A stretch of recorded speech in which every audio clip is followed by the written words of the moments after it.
Alright, video blog check everybody, Azrael here. We're here sa Altitude Store in Festival Mall, Alabang. Kaka-open lang nila. So, visit na kayo.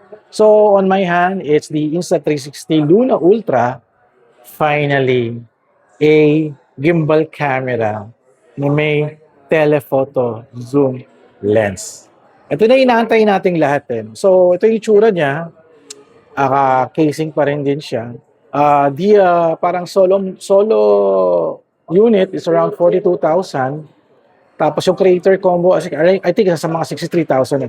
Punta na lang kayo dito sa Altitude Stores in Festival Mall to get your first dibs of the Insta360 Luna Ultra. So, first time ko itong gamitin, no? So, hindi ko pa alam kung paano to. Tapos para siyang merong lock dito. Ayan. Paano? Tama. Oh, yun. Ayun. It's lock na siya. It's a lock. Wow. And removing it. And ito yung itsura ng casing niya. Wow. Check it out, yun. Then here's the camera. Ganda. Perfect to for travel, for doing vlogs, B-roll shots, your emotional videos. Ayan. At paano ba to i-on? Hindi ko pa alam. So check natin yung listo yung kanyang screen. And they have a knob here to control the movements of the camera. Ito may control dito for the zoom. Ayan. Record button. And also, natatanggal to. Ayan. Natatanggal siya. Parang pwede mo siyang gamitin as your remote control and also your remote monitor control. Makikita mo yung sarili mo habang nakahiwalay ka with the Insta360 Luna Ultra. So, pwede kang lakad-lakad halimbawa or mga blind spot na iiwan mo lang siya, nakatago ka, pwede yun. So, babalik natin siya dito para magamit natin. Ayan, naibalik ko na. So, sa likod, hindi ko alam kung para saan to, no? I think para sa speaker yata to, I'm not sure. And meron siya ditong slots like the micro SD card. Ayan, micro SD card. At USB Type-C port. Ayan. At yung strap. Ayan. So, ito yung ulo. Ito yung camera niya. Nakatalikod siya. No? So, how do I turn it on? Switch natin itong paganto. Ayun. Nag-on na siya. Ito yung ulo niya. The regular lens and also the zoom lens. If ever na you're shooting, ito yung harapan niya. Makikita mo na yung sarili mo dito. Ayan. Ganito siya. Pwede siyang naka-horizontal. Pwede rin naka-portrait mode na rin din. Doing recording. Sayang wala tayong SD card, no? Para matry natin. Kung naka-portrait tayo, no? You can control the head. Ayan. Going up, going down, left, right. Lahat yan is very stabilized. And also sa zoom, I'm trying the zoom already. Kaso, I need to show it to you behind the camera. So, ayun yung control niya. Hindi ko lang alam kung para saan tong dalawang control nito. Pindutin natin. Okay. So, oh wow! Bago yun Usually kasi pag iniikot mo yung ulong ng gimbal, you have to press, I think, 3 times, di ba? Pero ito, isang button na lang. Ito. Isang button na lang. That is nice. Di ko lang alam kung para saan itong isa.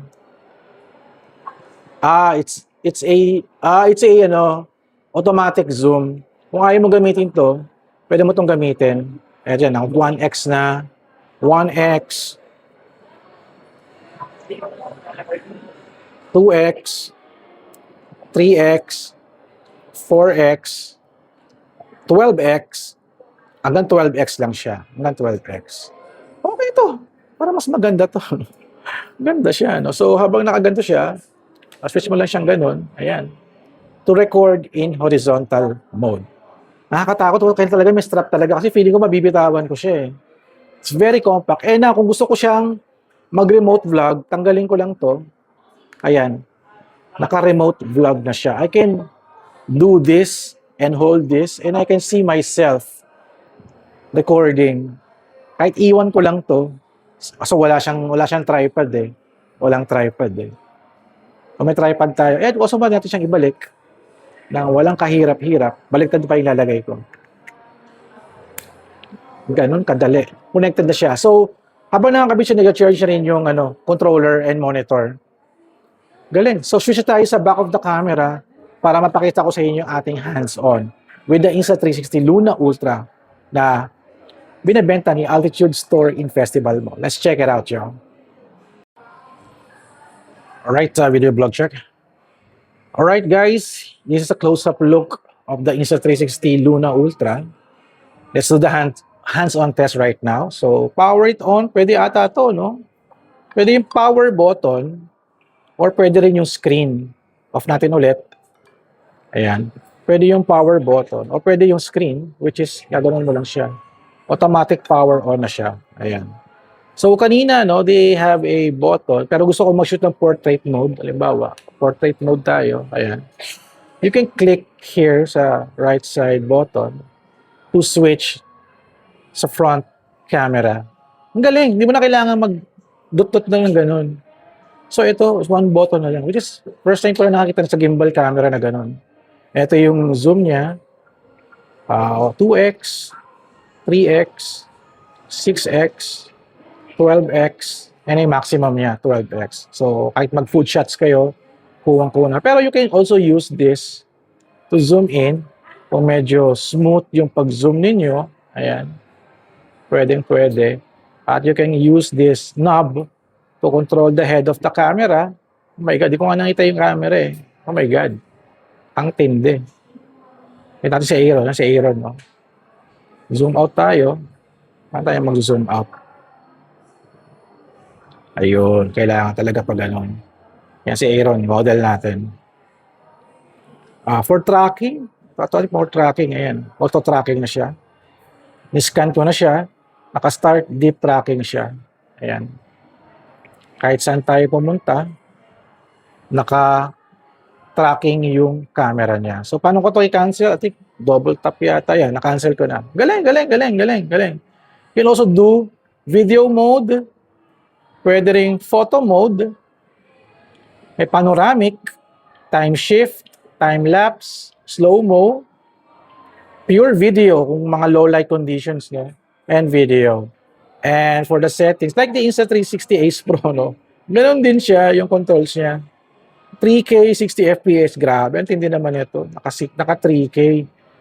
Ang tindi. Ito yung mga sample. Oh, si Aaron, no? May mga sample shots dito. Okay. Paano bumalik doon? Ayun. Bumalik na. And what else? You can switch to this. Okay. Pag naka-portrait mode is 3K. Pag naka-landscape is 4K. Okay. Up to 8K. 30 FPS. Pag naka-landscape mode siya. So, syempre, 4 tayo sa 4K. And oh my God, napakataas ng frame rate na ito. And after meron pa tong internal memory, no? May internal memory siya. Wow, matindi. So, pwede tayo mag-record. We're now recording, no? We're now recording. Tap ko lang to. Iyon, ang galing, grabe, oh. Woo! Walang ka-delay. Walang ka-delay siya. At you can use the Insta360 microphone for better audio. Pwede ba ako mag-zoom kahit naka-front camera? Oh my God, nag-zoom ako kahit front camera. Wow! Ang ganda, grabe. Thumbnail. Ganda. Yung kanyang zoom is very dikot-kot.